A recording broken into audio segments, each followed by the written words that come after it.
The Trudeau government announced a new defense policy.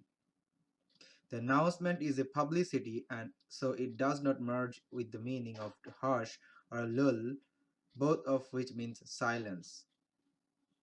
So choice B and choice C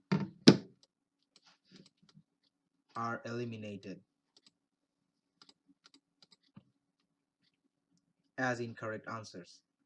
The defense policy, which outlines their long-term plan to spend billions and billions, a long-term plan cannot be chaotic or turmoil meant by mayhem, given us choice D, and Walter given us choice F.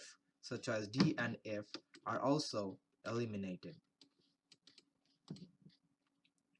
As the announcement is publicity or a propaganda, and ballyho as choice A, and razzmatazz as choice E mean the publicity or extravagant publicity or fuss,